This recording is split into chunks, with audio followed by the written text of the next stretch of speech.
ভারতের বিরুদ্ধে লাগতে এসে আসলে বর্তমান সময়ে ল্যাজে গোবরে অবস্থা হয়ে গেছে মোহাম্মদ ইউনূসের। এদিকে ডক্টর ইউনূসের খুবই খারাপ অবস্থা করে ভারত। একের পর এক অ্যাকশন বাংলাদেশে চালাচ্ছে তারা। শেখ হাসিনার কপাল খুলে ডক্টর ইউনূসের এই অবস্থা হওয়াতে আন্তর্জাতিক সাপোর্ট এখন শেখ হাসিনা পাচ্ছে। এখন অনেকেই বলবেন যে ভাই এটা শেখ হাসিনা দালাল, এটা শেখ হাসিনা ঘটাই দিছে, এটা ওইটা করছে সেইটা করছে। তাদের উদ্দেশ্যে আমার এক লাইন মেসেজ, ভাই যেখানে বিশ্বের ভিতরে 5 নাম্বার গণমাধ্যমের ভিতরে তারা হচ্ছে একজন, ওই মিডিয়াকে আওয়ামী লীগ কিংবা শেখ হাসিনা কিনে নিবে? এত ক্ষমতা আছে শেখ হাসিনা? কিন্তু আপা বলে আমাকে বাঁচায় রাখছে আবার দেশে যায় ক্ষমতা নিয়ে বিচার করার জন্য। কাদের বিচার? ডক্টর মোহাম্মদ ইউনূস স্যারের। ওনার মেন টার্গেট ওই একজন মানুষ, কুল নাই কিনার নাই, মাছ দরিয়ায় নৌকা নিয়ে একা একা শেখ হাসিনা। হাসিনা ইনকা হুঙ্কার দেওয়ার সাহস কেমনে পায়? কারণ ইন্ডিয়া প্লাস ওয়াকার আর বিএনপি চুক্তি করেছে হাসিনার দলকে নির্বাচনে আনবে, তারপর এই টার্মে তারা বিরোধী দল বানাবে আওয়ামী লীগকে, এলে পরের টার্মে কনফার্ম পাওয়ারে আসবে আওয়ামী লীগ। তো ওই একটাই কথা, আসলে ভণ্ডামি যতই করুক, ভণ্ডামি হয়তো বেশ কিছুদিন ধরে বাজারে সাস্টেইন করে, কিন্তু কোনো না কোনো পর্যায়ে এক পর্যায়ে গিয়ে আপনাকে ধরা খেতেই হবে, যেটা এই পিনাকির ক্ষেত্রে হয়েছিল। প্রফেসর ইউনূসের উদ্দেশ্য সফল, ঘটনা শুরু হয়ে গিয়েছে, চারিদিকে তোলপাড়, ঔষধে ধরেছে, মেডিসিন কাজ করছে। ভারতের বিরুদ্ধে ডক্টর ইউনূস যে ঔষধ এনেছেন, যে ঔষধ দিয়েছেন, যে চিকিৎসাপত্র গ্রহণ করেছেন, সেই ইনজেকশনে কাজ হয়েছে। সম্প্রতি ইউনূস সাহেব চীন সফর করে আসার পর যে দর্শক বন্ধুরা এই ধারণাটা মনে পোষণ করছেন যে মোহাম্মদ ইউনূস চীন সফর করে আসার পর চীনের মাধ্যমে মোহাম্মদ ইউনূস ভারতকে এবার একটা বেকায়দায় ফেলবে। মোহাম্মদ ইউনূস চীন সফরে গিয়ে ইহা বড় এই যে একটা তীর মেরে এসেছে, সেই তীরটা এবার ভারতের মোদির বুকে গিয়ে। ডক্টর ইউনূস সরকার চীন সফর করার পরে ভারতের নরেন্দ্র মোদী বাংলাদেশ ও ডক্টর ইউনূসের উপর ক্ষিপ্ত। তাহলে কি ভারত এবার বাংলাদেশের সাথে যুদ্ধ ঘোষণা করবে? এইবার এই বিষয় নিয়ে ভারতীয় কিছু মিডিয়া এমন কিছু গুঞ্জন প্রচার করতেছে। তো বন্ধুরা, এইবার এই বিষয় নিয়ে আমরা পর্যালোচনা এবং তদন্ত করে বেশ কয়েকটি খুবই গুরুত্বপূর্ণ তথ্য এবং ভিডিও ফুটেজ পাই, যা আজকের ভিডিওতে সেগুলোই এক এক করে ধারাবাহিক তুলে ধরা হবে। যদিও আজকের ভিডিওটা কিছুটা লং হতে পারে, তবে আজকের ভিডিওতে জানতে পারবেন ভারত বাংলাদেশ যুদ্ধ নিয়ে এমন কিছু অজানা গোপন তথ্য, যা জানলে আপনিও ইতিমধ্যে অবাক হতে বাধ্য। সেই সাথে আরো জানতে পারবেন বর্তমান বাংলাদেশের রাজনীতির প্রেক্ষাপট আসলে কোন দিকে যাচ্ছে। বন্ধুরা চলুন, ভিডিওতে আজকে আর বেশি কথা বাড়াবো না, সরাসরি আজকে আমরা চলে যাব মূল ভিডিওতে। আর সেখানে আজকে আমরা দেখব সত্যি সত্যি কি ভারতের নরেন্দ্র মোদী বাংলাদেশের সাথে যুদ্ধ ঘোষণা করবেন, নাকি এগুলো সব গুজব। এখন আন্তর্জাতিক স্তর মোহাম্মদ ইউনূসকে চোখে চোখ রেখে জিজ্ঞাসা করছে, মোহাম্মদ ইউনূস আপনার কাপড়টা কোথায়? ভারতের বিরুদ্ধে লাগতে এসে আসলে বর্তমান সময়ে ল্যাজে গোবরে অবস্থা হয়ে গেছে মোহাম্মদ ইউনূসের। কেন আমি বললাম কথা? দুপুরবেলা একটি ভিডিও করেছিলাম, সেখানে আমি বলে দিয়েছিলাম চীন কোনোভাবেই ভারতের সঙ্গে এই মুহূর্তে কোনো রকম সংঘাত চাইছে না। অর্থাৎ মোহাম্মদ ইউনূসের যে ষড়যন্ত্র, তা কিন্তু চীনই কার্যত ভেঙে শেষ করে দিয়েছিল। আর এখন আমেরিকার এক প্রতিবেদক মোহাম্মদ ইউনূসের আসল চেহারাটা আন্তর্জাতিক স্তরের সামনে তুলে ধরল, যেখানে আমেরিকানরাও এবার মোহাম্মদ ইউনূসের মৌলবাদী শাসন এবং বাংলাদেশের বর্তমান অবস্থা নিয়ে একের পর এক বোমা ফাটাতে শুরু করেছেন। আরও অবাক করার বিষয় হলো, নিউ ইয়র্ক টাইমসে যেখানে এই প্রতিবেদন প্রকাশিত হয়েছে, সেই পাল্টা প্রতিবেদনকে রিটুইট করেছেন ব্রিটিশ সাংবাদিকরা। অর্থাৎ ব্রিটেন বলুন, ইউরোপীয় ইউনিয়ন বলুন, আমেরিকা বলুন, চীন বলুন, ভারত বলুন, মোহাম্মদ ইউনূসের পাশে আজকের দিনে দাঁড়িয়ে আন্তর্জাতিক কোনো শক্তি কিন্তু আর থাকলো না। কি বলা হয়েছে এখানে একটু আপনাদের আমি বলি। নিউ ইয়র্ক টাইমসে স্পষ্টভাবে লেখা হয়েছে, 17.5 কোটি জনসংখ্যার বাংলাদেশে রাজনৈতিক শূন্যতা থেকে ধর্মীয় রক্ষণশীলতার একটি প্রবাহ সৃষ্টি হয়েছে। চরমপন্থীরা প্রথমে নারীদের শরীরের উপর নিয়ন্ত্রণ প্রতিষ্ঠার মাধ্যমে তাদের অবস্থান জানান দিতে শুরু করে। বাংলাদেশের শাসকের পতনের পর রাজনৈতিক শূন্যতা সৃষ্টি হয়েছে। সেই সুযোগে এক শহরের ধর্মীয় মৌলবাদীরা ঘোষণা করেছে যে নারীরা আর ফুটবল খেলতে পারবে না। বাংলাদেশের একদম জেনুইন ইনসিডেন্ট, যা আমি একটু ভিডিওতে তুলে ধরেছিলাম, যেখানে নারী ফুটবলকে বয়কট করার ডাক দিয়েছিলেন বাংলাদেশের চরমপন্থী মৌলবাদীরা। আজকে আমেরিকা সরাসরি এই বিষয়ে মুখ খুলে বলছে, এ কেমন চরমপন্থা, এ কেমন শাসন, কিসের জন্য বাংলাদেশের এই অবনতি। কি বলা হয়েছে প্রতিবেদনে শেষ অবধি শুনলে আপনারা নিশ্চিতভাবে চমকে যাবেন। এবং বুঝবেন মোহাম্মদ ইউনূসের এই ফাঁকা আওয়াজ আসলে একের পর এক জায়গায় চুপসে যেতে শুরু করেছে। কি বলা হয়েছে? বলা হয়েছে অন্য একটি শহরে তারা পুলিশের উপর চাপ সৃষ্টি করে এমন এক ব্যক্তিকে মুক্ত করতে বাধ্য হয়েছে যে প্রকাশ্য এক নারীকে হয়রানি করছিল। কারণ কি? শুধুমাত্র সে নারী নাকি চুল ঢাকেনি। পরবর্তীকালে সেই ব্যক্তিকে ফুলের মালা পরিয়ে সম্মানিত করা হয়েছে।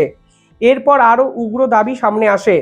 ঢাকার এক সমাবেশে বিক্ষোভকারীরা সরাসরি সরকারকে হুঁশিয়ারি দিয়ে জানায়, যদি ইসলাম অবমাননাকারীদের মৃত্যুদণ্ড দেওয়া না হয় তবে তারা নিজেরাই শাস্তি কার্যকর করবে। এর কয়েকদিন পর নিষিদ্ধ একটি দল এক বিশাল মিছিল বের করে এবং তারা ইসলামী খেলাফত প্রতিষ্ঠার দাবি তোলে। বাংলাদেশে যখন তার গণতন্ত্র পুনর্গঠনের চেষ্টা করা হচ্ছে তখন 17 কোটি মানুষের জন্য এই পার্টিকুলার দৃশ্য অত্যন্ত উদ্বেগজনক। দেখুন, আমি বঙ্গানুবাদ করে পড়ছি এবং আপনাদেরকে সাপোর্টিং ডকুমেন্ট দেওয়ার চেষ্টা করছি যেন আপনারাও আসল কথাগুলো পড়তে পারেন। ইসলামী নিষিদ্ধকারী দল হিসাবে হিজবুত তাহরিরের কথা বলা হয়েছে আমেরিকানদের পক্ষ থেকে। যে হিজবুত তাহরিরের মিছিল নিয়ে আমি ভিডিও বানিয়েছি, আন্তর্জাতিক স্তর চমকে গেছে যে দেশ বিদেশে যে নিষিদ্ধ সংগঠন তারা কিভাবে বাংলাদেশে আজকে মিছিল বের করলো। শুধু কি মিছিল বের করেছে? মনে আছে Hizb ut Tahrir openly press conference করে দাবি করেছিল তাদের নিষিদ্ধতা তুলে নিতে হবে, কারণ তারাও শেখ হাসিনার বিপক্ষে রাস্তায় নেমেছেন এবং 5ই আগস্টে যে কর্মকাণ্ড বাংলাদেশ জুড়ে হয়েছে তাতে হিজবুত তাহরিরের সরাসরি মদত ছিল। তারা বিক্ষোভ কর্মসূচি করে দাবি করে এই স্বাধীনতা, সোকল্ড বাংলাদেশের নতুন স্বাধীনতার এই অবদানের জন্য হিজবুত তাহরিরও কিন্তু কিছুটা পুরস্কার প্রাপ্য, তারা ডিজার্ভ করে। সেই হিজবুত তাহরিরের প্রসঙ্গ আজকে আমেরিকানদের মুখে চলে এসছে। তারা বাংলাদেশের আসল চেহারা আন্তর্জাতিক স্তরে তুলে ধরেছে। মোহাম্মদ ইউনূস এরপর হয়তো বলবেন, হয়তো বলেও ফেলেছেন, মিসলিডিং খবর, আমেরিকানরা কিছুই জানে না, ভুল বোঝার চেষ্টা করছে।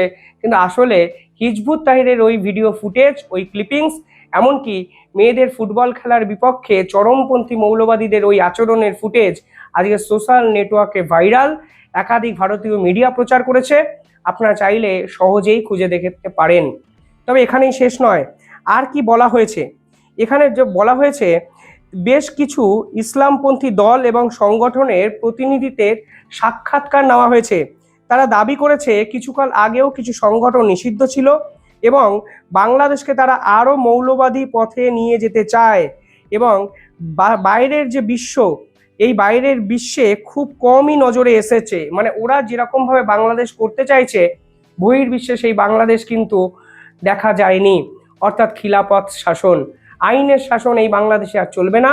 মোহাম্মদ ইউনূস জেনে শুনে এমন এক মৌলবাদী সরকারকে প্রতিষ্ঠা করার চেষ্টা করলেন, যেই সরকারকে নিয়ে আজকে আন্তর্জাতিক অন্যতম প্রভাবশালী একটি দেশ, সেই দেশের সংবাদপত্র এই ধরনের নিউজ প্রকাশ করছে, সেই দেশের সরকার অবধি চিন্তিত। পরবর্তীকালে কি বলা হয়েছে? পরবর্তীকালে বলা হয়েছে রাজনৈতিক মহলের কর্মকর্তা যারা নতুন সংবিধান প্রণয়নের কাছে যুক্ত তারাও স্বীকার করেছে নতুন সংবিধানে ধর্মনিরপেক্ষতা আর মূল নীতি হিসাবে থাকবে না, বরং বহুত্ববাদ গ্রহণ করা হবে, দেশকে আরও ধর্মীয়ভাবে সংজ্ঞায়িত করা হবে। অর্থাৎ এই বাংলাদেশ ইসলামের বাংলাদেশ তৈরি হবে, সেই রকম দাবিও নাকি করা হয়েছে গোপন একটি সাক্ষাৎকারে। বাংলাদেশের এই মৌলবাদী পরিবর্তনটি বিশেষ করে নারী শিক্ষার্থীদের জন্য উদ্বেগজনক। তারপর আরও এরা অনেক কথা বলেছেন সমালোচকরা 84 বছর বয়সী নোবেলজয়ী মোহাম্মদ ইউনূসের নেতৃত্বাধীন অন্তর্বর্তীকালীন সরকার চরমপন্থীদের বিরুদ্ধে যথেষ্ট কড়া ব্যবস্থা নিচ্ছে না। তারা অভিযোগ করেছে ইউনূস গণতান্ত্রিক সংস্কারের জটিলতায় আটকে পড়েছেন এবং সংঘাত এড়াতে চাইছেন। চরমপন্থীদের ক্রমবর্ধমান প্রভাবের বিরুদ্ধে তিনি সুস্পষ্ট দৃষ্টিভঙ্গি তুলে ধরতে ব্যর্থ হয়েছেন। এবং এই কথাটাই কালকে আমি ভিডিওতে বলেছিলাম, কেন মোহাম্মদ ইউনূস হঠাৎ করে চীনে গিয়ে ভারতকে টার্গেট করার চেষ্টা করলেন। কারণ বাংলাদেশের যে সোশ্যাল রিফর্মেশনের স্বপ্ন এই মোহাম্মদ ইউনূস দেখিয়েছিলেন, আজকের দিনে দাঁড়িয়ে তিনি ব্যর্থ হয়েছেন। তার পাশে কোনো উপদেষ্টা আজ অবধি নেই। প্রকাশ্যে নাহিদ ইসলামের মতো উপদেষ্টারা সমালোচনা করেছিলেন মোহাম্মদ ইউনূসের, কেন তিনি বলেছিলেন আওয়ামী লীগকে নিষিদ্ধ করতে চান না। পাশাপাশি সেনাপ্রধান একের পর এক মিটিং করেছেন শুধুমাত্র মোহাম্মদ ইউনূসকে তার পথ থেকে সরানোর জন্য। অর্থাৎ যে স্বপ্নের ফানুস তিনি বাংলাদেশের আকাশে ওড়াতে চেয়েছিলেন, সেই ফানুস তিনি ওড়াতেই পারেননি। আর এই ব্যর্থতা ঢাকার জন্যই তিনি ভারতকে উস্কানি দিতে শুরু করেছেন। এমনকি তিনি অপেক্ষা করছেন ভারত কিছু বলবেন আর তিনি বাংলাদেশে ফের একবার হিরো হয়ে যাবেন। কিন্তু বিশ্বাস করুন, আজকে আমেরিকার মতো একটা দেশ এবং তাদের দেশের সাংবাদিক এবং সংবাদপত্র যখন বাংলাদেশের মতো ছোট্ট পুচকে মৌলবাদী সন্ত্রাসবাদী একটা দেশকে নিয়ে এই ধরনের পাতার পর পাতা প্রতিবেদন লেখে, যে প্রতিবেদন গোটা বিশ্বের কয়েকশো কোটি মানুষ পড়ছে, তাতে বাংলাদেশের মান সম্মান, আন্তর্জাতিক স্তরে প্রভাব আর কিছু থাকে বলে তো মনে হয় না। এই বাংলাদেশ এখন পাকিস্তানকে বড় বেশি ভালোবাসে। পাকিস্তানের সঙ্গে তারা একাধিক ডিল করতে চাইছে। চায়নাতে গিয়ে তারা আবার বলেছে ফাইটার জেট তারা কিনবে। কিন্তু আসল বাংলাদেশের চেহারাটা কি? তাদের অর্থনৈতিক যে ভান্ডার, সেই ভান্ডারের অবস্থা কি? তাদের দেশে চায়নার সঙ্গে যে সম্পর্ক, তা 6 বিলিয়ন ঋণে পৌঁছে গেছে সম্পর্ক। ফলে সব মিলিয়ে যদি একাধিক জটিলতাগুলো আপনার আলাদা করে লাইন বাই লাইন লেখেন, তাহলে দেখবেন কোনো কিছুরই রেমেডি তিনি বার করতে পারেননি। উল্টে পদ বাঁচাতে এখন ভারতকে আক্রমণ করছেন। তিনি 7 সিস্টার্সের দিকে এগিয়ে যেতে চাইছেন এবং তিনি জানেন তিনি ভারতের আসলে মাথার একটা চুলও ছিঁড়তে পারবেন না, আর পারবেন না বলেই তিনি ফাঁকা আওয়াজটা দিয়ে যাচ্ছেন। আজকে চায়না পরিষ্কারভাবে জানিয়ে দিয়েছে এই মোহাম্মদ ইউনূসকে সমর্থন করার কোনো জায়গা বর্তমান সময় হয়তো নেই। আর আমেরিকাও এই ধরনের প্রতিবেদন, একের পর এক রিপোর্ট, জাতিসংঘ, ইউনেস্কো সর্বক্ষেত্রে মোহাম্মদ ইউনূসের এই যে প্রভাব, এই সন্ত্রাসবাদের উত্থান, মৌলবাদের দাপট, সব কিছুর বিরোধিতা করতে শুরু করে দিয়েছেন।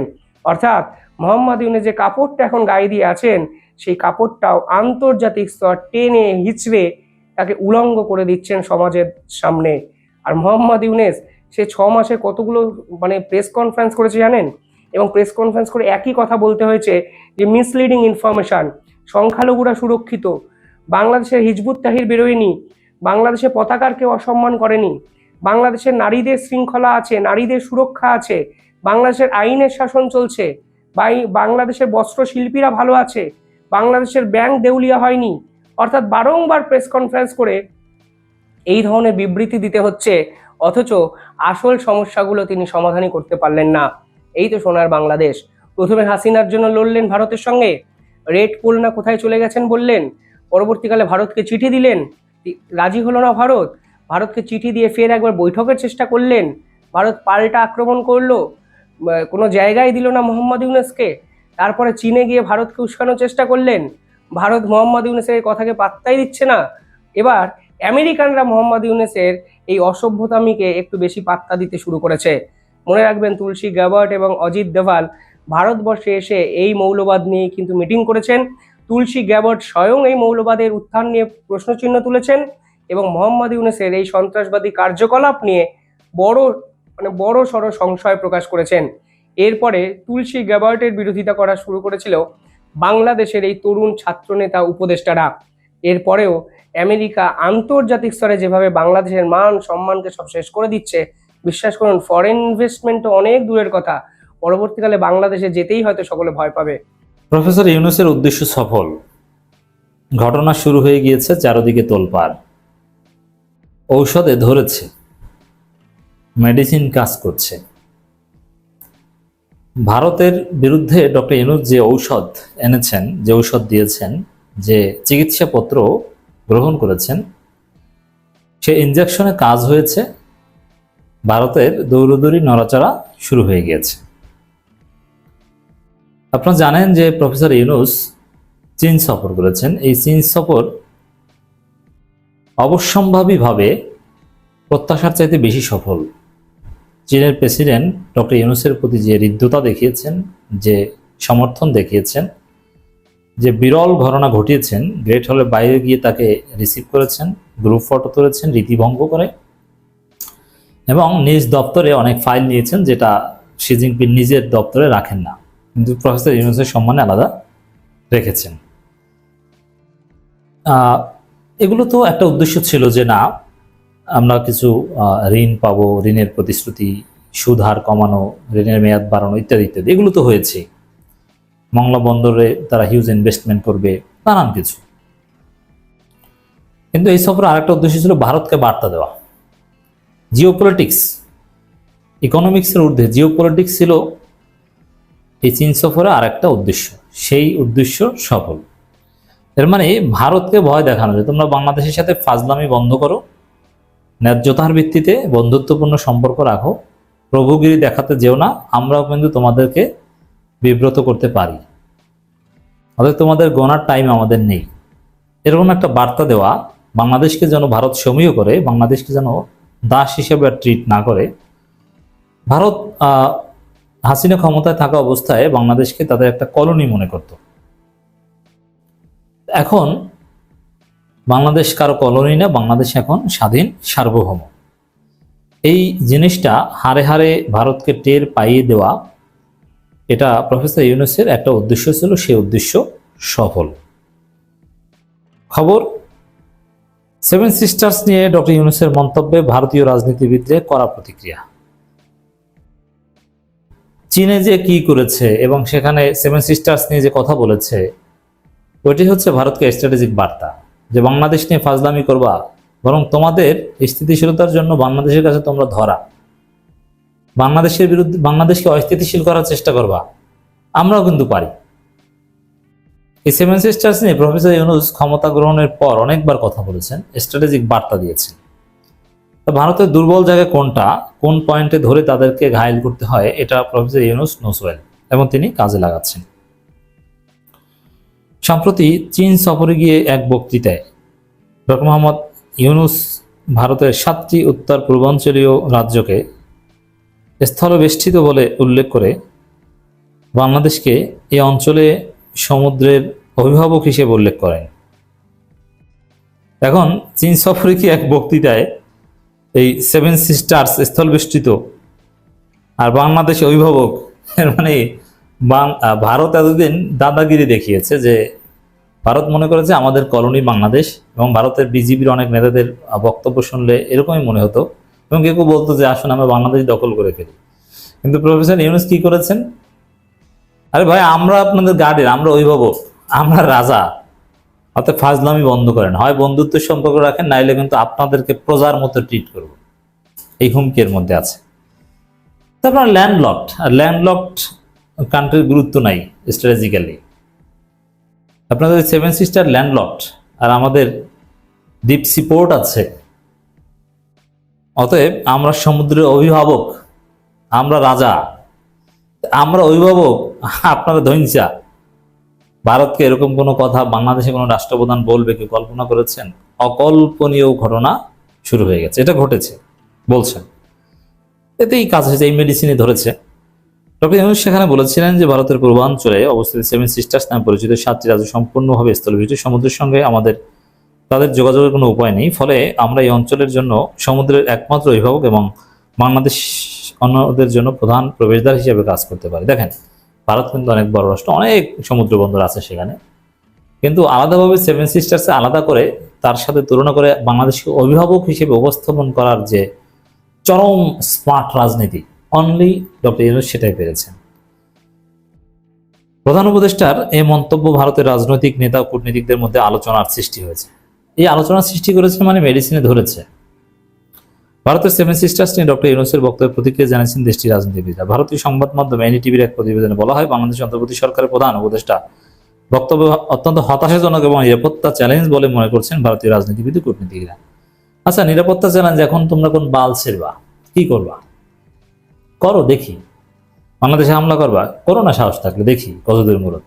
বাংলাদেশের সাথে পাকিস্তান আছে, চীন আছে, তুমি কি করবা, কতদূর সাহস? কোনোদিন বাংলাদেশের উপর হামলা করা কোনো সাহস ভারত পাবে না। তাহলে নানানভাবে বাংলাদেশ প্রয়োজন খুব দ্রুত কালেকটিভ সিকিউরিটি এগ্রিমেন্ট করবে চীনের সাথে, পাকিস্তানের সাথে। তাহলে বুঝবা যে চীনের থাপ্পড় কাকে বলে আর পাকিস্তানের লাথি কাকে বলে। বাংলাদেশ অন্তর্বর্তী সরকার প্রধানের মন্তব্যের প্রতিক্রিয়া আসামের মুখ্যমন্ত্রী হিমন্ত বিশ্ব শর্মা বলেছেন, এই মন্তব্যগুলো ভারতের চিকেন স্নেক করিডোরের দুর্বলতা নিয়ে পাকিস্তান ও চীনের দীর্ঘদিনের প্রচারণাকে মদত দেবে। পাকিস্তান চীনের প্রচারণাকে মদত দেবে, ঠিক আছে, তাহলে তোমরা কি করবা? বাংলাদেশ পাকিস্তান আর চীনের উপর হামলা করো, পারলে আসো, খেলি। ফাজলামি বন্ধ না করলে এরকম থাপ্পড় খেতে হবে।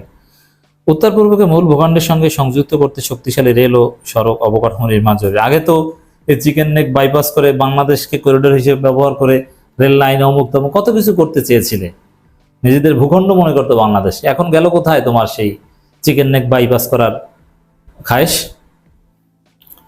ত্রিপুরার আদিবাসী দল টিপরা প্রধান নেতা প্রদত্ত মানিক্য 1947 সালে চট্টগ্রাম ভারতের হাতে থাকলে আজ এই সমস্যা হতো না। দেখছেন খায়েশটা কি?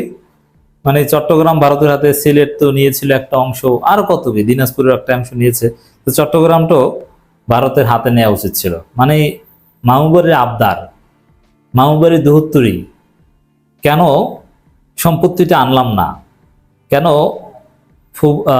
মামাদের দিয়ে আসলাম, ফুবুদের ভাগটা কেন আনলাম না, মানে এরকম একটা ভাব তাদের। চট্টগ্রামটা যে কেন নিলাম না, ভাগে অল্প হোক তাতে কি, কেন যে 47 আমরা দিলাম না, এরকম একটা ভাব। তোর ভাব নিয়ে তুই থাক।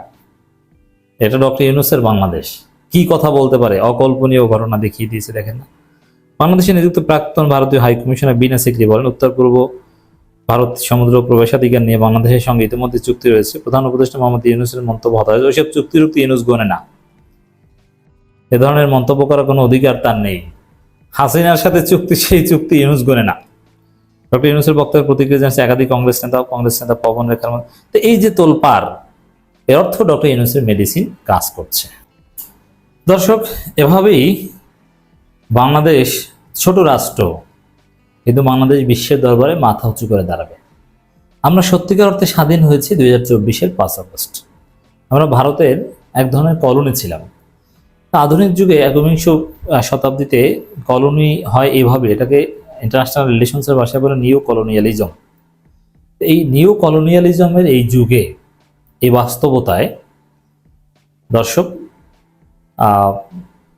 আমরা ভারত থেকে স্বাধীন হয়েছি। ডক্টর ইউনূসের কথাবার্তা শুনলে এটা আরো স্পষ্টভাবে বোঝা যায়। সম্প্রতি ইউনূস সাহেব চীন সফর করে আসার পর যে দর্শক বন্ধুরা এই ধারণাটা মনে পোষণ করছেন যে মোহাম্মদ ইউনূস চীন সফর করে আসার পর চীনের মাধ্যমে মোহাম্মদ ইউনূস ভারতকে এবার একটা বেকায়দায় ফেলবে, মোহাম্মদ ইউনূস চীন সফরে গিয়ে ইহাব বড় এই যে একটা তীর মেরে এসেছে, সেই তীরটা এবার ভারতের মোদির বুকে গিয়ে বিঁধবে, এই ধারণাটা যে সকল দর্শক বন্ধু মনে মনে পোষণ করছেন তাদের জন্য এই ভিডিওটি। যারা ভেবেই বসে নিয়েছে যে মোহাম্মদ ইউনূস চীনে গিয়ে ব্যাপক বড় একটা ম্যাটুকুলাস পরিকল্পনা করে এসেছে, এবার ভারতকে ঝুঁকতেই হবে চীন ও বাংলাদেশের সামনে, এই ধারণাটা যারা মনে মনে ফিক্স করে নিয়েছেন তাদের জন্য এই ভিডিওটি। দেখুন, এই ভিডিওতে আমি কোনো বিদ্বেষ ছড়াতে আসিনি, আমি ফ্যাক্ট দেখাতে এসেছি আপনাদের সাথে, এবং আমি এই ভিডিওতে যে ফ্যাক্টগুলো আপনাদের সামনে উপস্থাপন করব, এগুলো রীতিমতো আপনারা এই ফ্যাক্ট চেকিংগুলো করতে পারেন অনলাইনে গিয়ে। আমি যে কথাগুলো বলছি সেগুলো ভুয়া তথ্য নাকি অথেন্টিক কোনো সোর্স থেকে আপনাদের সামনে এই তথ্যগুলো উপস্থাপন করছি। এই ভিডিওটি বানানোর আমার একমাত্র উদ্দেশ্য দেশের সকল জনগণের সামনে, সেটা ভারত হোক কিংবা বাংলাদেশ, সকলের সামনে এই বিষয়টা পরিষ্কার করা যে মোহাম্মদ ইউনূস চায়নাতে গিয়ে কি পেয়েছে না পেয়েছে সে প্রসঙ্গে আমরা যাব না। আমরা শুধু এতটুকু বোঝার চেষ্টা করব এই ভিডিওটির মাধ্যমে যে মোহাম্মদ ইউনূস চীনে যাওয়াতে চীন এবং ভারতের মধ্যে কোনো রকম খাটাস পাটাস সম্পর্ক তৈরি হলো কি। মোহাম্মদ ইউনূস যেটা দেখাতে চাইছে যে আমি বিরাট বড় একটা তীর মেরে এসেছি, এবং সেই তীরটা চায়না এবার ডাইরেক্ট ভারতে মারবে, সীমান্ত থেকে হোক, আর ব্যবসা বাণিজ্য থেকে হোক, আর কূটনৈতিক দিক থেকে হোক। এই যে তীরটা তিনি মেরে এসেছেন অনেকে মনে করছেন, সেই বাস্তবতাটা মানুষের সামনে তুলে ধরা যে মোহাম্মদ ইউনূসের চীনে যাওয়াতে ভারত চীনের মধ্যে সম্পর্ক ভালো হয়েছে নাকি আরও বেশি উন্নত হয়েছে, এই বাস্তবতাটাই মানুষের সামনে নিয়ে আসা, এই সিঙ্গেল উদ্দেশ্যটা নিয়ে এই ভিডিওটি আমি আপনাদের সামনে নিয়ে এসেছি। তাহলে আসুন শুরু করা যাক। স্বাগতম দর্শক বন্ধুরা, আপনাদের সকলকে আমি অনুপ বিশ্বাস। দর্শক, আমরা সকলেই জানি যে মোহাম্মদ ইউনূস তিনি চীনের সফরে গিয়েছিলেন, তার প্রধান কারণ ছিল বাংলাদেশ ও চীনের মধ্যে কূটনৈতিক সম্পর্ক 50 বছর পূর্তি, এই উপলক্ষে তার চীন সফর হয়েছিল প্রধান কারণ। এবং সেখানে এই 50 বছর পূর্তি উপলক্ষে মোহাম্মদ ইউনূস নিজে চীন গিয়েছিল। এবার এখানে দ্বিতীয় ফ্যাক্ট হচ্ছে, বাংলাদেশ চীনের মধ্যে যেমন 50 বছর পূর্তি কূটনৈতিক সম্পর্ক হয়েছে, তেমনি আজ ভারত ও চীনের মধ্যে 75 বছর কূটনৈতিক সম্পর্ক পূরণের একটা পর্যায়ে এসেছে। আজ ভারত ও চীনের মধ্যে 75 বছর পূর্ণ হলো কূটনৈতিক সম্পর্ক। এখন এই অনুষ্ঠানে বা এই আনুষ্ঠানিক বিষয়ে ভারতের পক্ষ থেকে কিন্তু কোনো রকম দূত চীনে যায়নি, কিংবা ভারতের পক্ষ থেকে কিন্তু কোনো রকম বার্তা চীনকে দেওয়া হয়নি। উপরন্তু চীন থেকে বার্তা এসেছে, শুভেচ্ছা বার্তা এসেছে চিঠি মারফত ভারতে, এবং সেই চিঠিটি লিখেছে খোদ শি জিনপিং ভারতের রাষ্ট্রপতিকে। মানে চীনের রাষ্ট্রপতি টু ভারতের রাষ্ট্রপতি চিঠি আদান প্রদান করা হয়েছে এবং চিঠিটি লিখেছে চীনের রাষ্ট্রপতি। এছাড়াও ভারতের প্রধানমন্ত্রী ও চীনের প্রধানমন্ত্রীর মধ্যে তথ্য আদান প্রদান করা হয়েছে, শুভেচ্ছা আদান প্রদান করা হয়েছে এই 75 বছর কূটনৈতিক সম্পর্ক পূর্তি উপলক্ষে। তো এখানে আমরা সিম্পলভাবে যদি এই যে শি জিনপিংয়ের পক্ষ থেকে উপজে, দেখুন আমি এখানে কোনো ছোট বড় কোনো কিছু সামনে আনছি না, আমি জাস্ট এগুলো বলার মাধ্যমে আপনাদের সামনে এটা স্পষ্ট করতে চাইছি যে কূটনৈতিক অ্যাঙ্গেল দিয়ে যদি আমরা বিষয়গুলো দেখতে চাই, তাহলে আমাদেরকে প্রত্যেকটা বিষয় এরকমভাবেই প্যারামিটারে কিন্তু মাপতে হবে যে তিনি গিয়েছিলেন না ইনি গিয়েছিলেন, তিনি কি পাঠিয়েছেন না ইনি অন্য কিছু বলেছেন, এরকম প্রত্যেকটা বিষয় আমাদেরকে মাপতে হবে। তবেই এই কূটনৈতিক মানদণ্ডে আমরা স্পষ্টভাবে বুঝতে পারবো যে কোন নাম্বারটা উপরে যাচ্ছে, কোন নাম্বারটা নিচে নামছে। তো এখানে দুটো বিষয় কিন্তু খুবই গুরুত্ব সহকারে দেখার বিষয়। 50 বছর পূর্তি উপলক্ষে মোহাম্মদ ইউনুস খোদ চীনে গিয়েছিল এবং 75 বছর উপলক্ষে খোদ শি জিনপিং ভারতের রাষ্ট্রপতিকে চিঠি লিখেছেন এবং চায়নার প্রধানমন্ত্রী ভারতের প্রধানমন্ত্রীকে চিঠি লিখেছেন। এবং এই যে খবরাখবর, এগুলো কিন্তু ভারতীয় কোনো গণমাধ্যম ঢেড়া পিটিয়ে সারা বিশ্বকে জানায়নি যে শি জিনপিং আমাদেরকে চিঠি লিখেছে, চায়নার প্রধানমন্ত্রী লিখেছে, না, এই খবরটি সারা বিশ্বে ঢেড়া পিটিয়ে জানিয়েছে খোদ চীনেরই সংবাদ মাধ্যম। এবং চীনের সংবাদ মাধ্যম থেকে সর্বপ্রথম এই খবরটি প্রকাশিত হওয়ার পর এখন সারা বিশ্বের গণমাধ্যমে এটা সার্কুলেট হচ্ছে। সুতরাং এই মানদণ্ডটা একটু স্পষ্ট হয়ে গেল।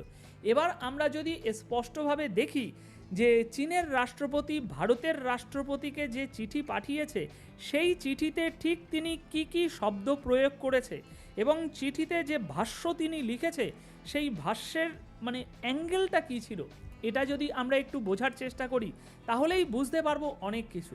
আসুন আপনাদেরকে কোট আনকোট একদম সেই চিঠির প্রত্যেকটি শব্দ আপনাদের সামনে উপস্থাপন করছি, খুব মনোযোগ দিয়ে শুনবেন যে রাষ্ট্রপতি মুর্মুকে চিঠি লেখার বিষয়টি রাষ্ট্রপতি মুর্মুকে শি জিনপিং যে চিঠিটি লিখেছে সেখানে জানানো হয়েছে ভারত এবং চীনের পরস্পরের সহযোগী হওয়ার বিষয়টি একেবারেই সঠিক।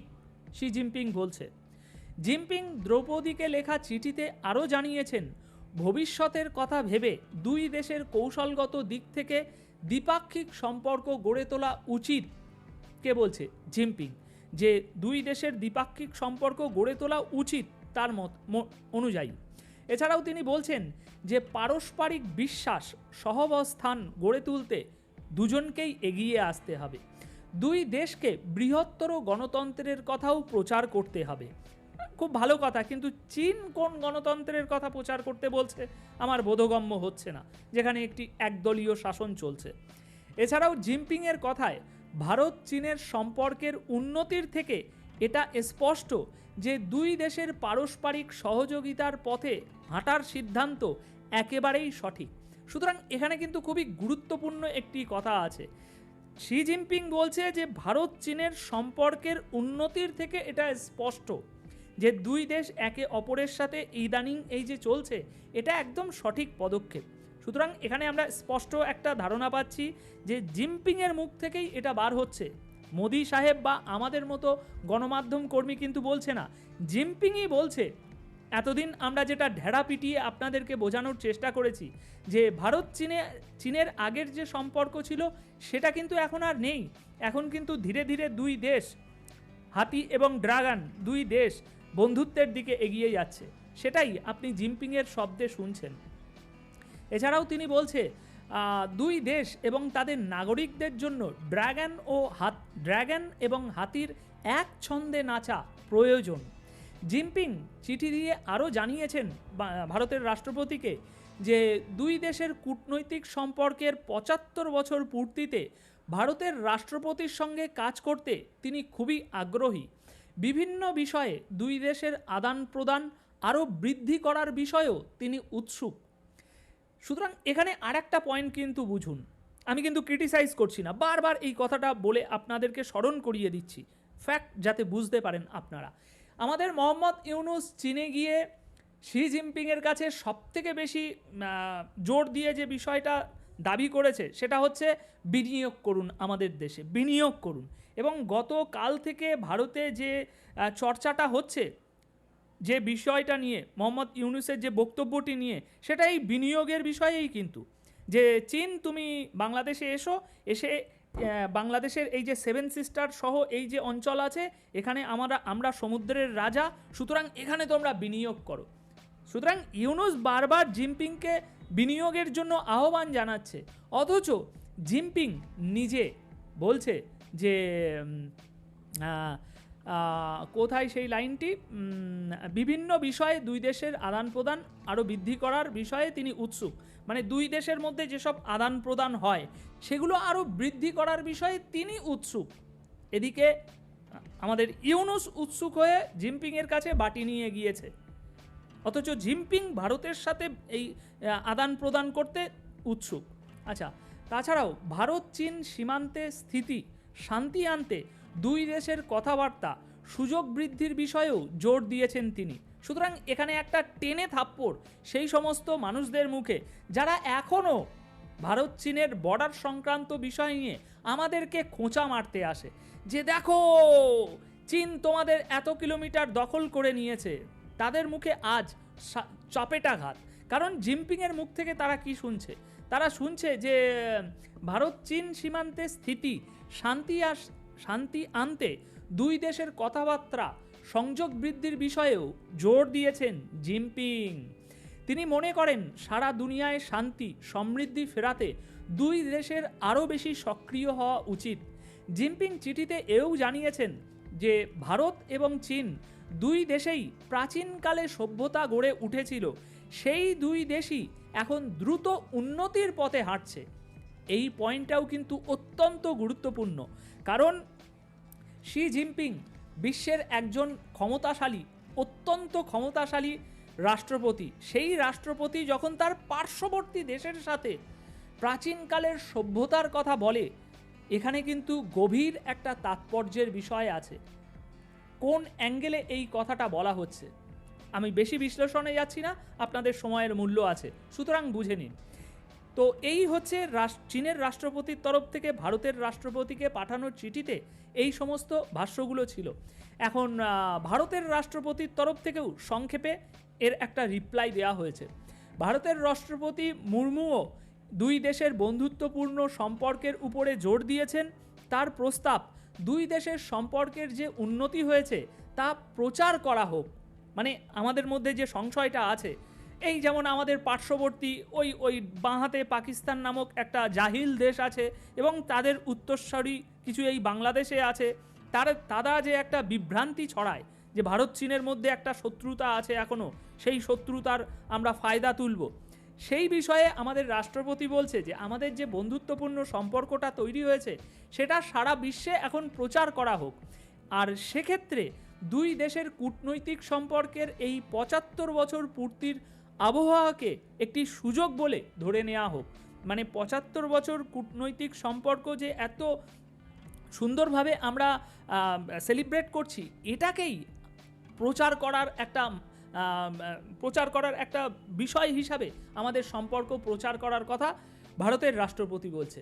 তো এই দুই রাষ্ট্রপতির চিঠি আদান প্রদানের বিষয় মিটল। এছাড়াও আপনাকে যেমনটা আমি বললাম যে দুই দেশের রাষ্ট্রপতির পাশাপাশি প্রধানমন্ত্রী নরেন্দ্র মোদী এবং চীনের প্রধানমন্ত্রী লি কিয়াংও পরস্পরকে এই আবহে অভিনন্দন জানিয়েছে। দুই দেশের দ্বিপাক্ষিক সম্পর্ক আরও মজবুত করার কথা বলেছে দুই প্রধানমন্ত্রী। সুতরাং এই হলো চিঠির কথাবার্তা শেষ হলো। এবার যদি আমরা আরেকটু পিছনে দেখি, এর আগে চীনের বিদেশমন্ত্রী ওয়াং তিনি আমেরিকার সঙ্গে এই শুল্ক যুদ্ধের যে শুরু হয়েছে এর আগে ক্ষমতার রাজনীতির বিরুদ্ধে ভারত এবং চীনকে একজোট হয়ে কাজ করতে হবে, ভারত এবং চীনের শক্তির কথা বলতে গিয়ে হাতি এবং ড্রাগনের উপমা ব্যবহার করেছিল চীনের বিদেশমন্ত্রী। সুতরাং এই আবহে ভারতকে চীনের এই বার্তা কিন্তু অত্যন্ত তাৎপর্যপূর্ণ বলেই মনে করা হচ্ছে রাজনৈতিক মহল থেকে। কারণ চীনের বিদেশমন্ত্রী যে আপনার উপমাটা ব্যবহার করেছিল সেই একই উপমা এখন চীনের রাষ্ট্রপতিও ব্যবহার করছে। আর এর একমাত্র কারণ হচ্ছে আমেরিকাতে একটা মাথা খারাপ করা প্রেসিডেন্ট এসে যাওয়ায়। সে কখন কি বলে কখন কি করে কোনো ঠিক ঠিকানা নেই, সেই জন্যই এখন এই পরিস্থিতি তৈরি হয়েছে। আর মেন বিষয়টা হচ্ছে ওই ট্যারিফ শুল্ক যুদ্ধ, সেটার থেকেই এই পুরো বিষয়টা ডেভেলপমেন্টটা তৈরি হয়েছে। এখন এই আবহে পূর্ব লাদাখে যে সংঘর্ষ আছে সেই স্মৃতিকে পেছনে ফেলে জিনপিংয়ের এই বার্তা এবং বিদেশমন্ত্রীর এর আগে দেওয়া সেই একই বার্তা, এগুলো কিন্তু কূটনৈতিক মহল বলুন বা রাজনৈতিক মহল বা যে কোনো মহলই বলুক না কেন, সমস্ত মহল থেকেই খুবই তাৎপর্যপূর্ণ বলেই মনে করা হচ্ছে। এখন শেষ করার আগে আপনাদের কাছে জানতে চাইব যে এই পুরো ভিডিওটি দেখে সমস্ত তথ্য গ্রহণ করার পর এই পুরো ডেভেলপমেন্টটা নিয়ে আপনাদের কি মনে হচ্ছে, কতটা তাৎপর্যপূর্ণ এই পুরো বিষয়টি? কমেন্ট বক্সে অবশ্যই আপনাদের মতামত জানিয়ে যাবেন। ধন্যবাদ আপনাদের সকলকে। ধন্যবাদ প্রিয় দর্শকবৃন্দ, আমাদের ফুল ভিডিওটি দেখার জন্য আপনাকে জানাই অসংখ্য ধন্যবাদ। তো বন্ধুরা, ইতিমধ্যে সোশ্যাল মিডিয়া থেকে শুরু করে সামাজিক যোগাযোগের মাধ্যমে পর্যন্ত আপনারা কিন্তু দেখতেই পেয়েছেন যে ভারত বাংলাদেশ যুদ্ধর মুখোমুখি এমন কিছু ভারতীয় মিডিয়া এবং গুঞ্জন ছড়াচ্ছে, এগুলো কিন্তু গুজব এবং ফেক। দয়া করে আপনাকে গুজবে কান দেবেন না। তো বন্ধুরা, ভিডিও ফুটেজ থেকে বুঝতে পারছেন আজকের ভিডিওটি নিয়ে আপনাদের কী মন্তব্য, অবশ্যই কমেন্ট বক্সে কমেন্ট করতে ভুলবেন না। আর হ্যাঁ, এমন নিত্য নতুন আপডেট খবর সবার আগে পেতে চাইলে এখনই আমাদের এই পিচ্চি সাকিব ইউটিউব চ্যানেলটি সাবস্ক্রাইব করুন।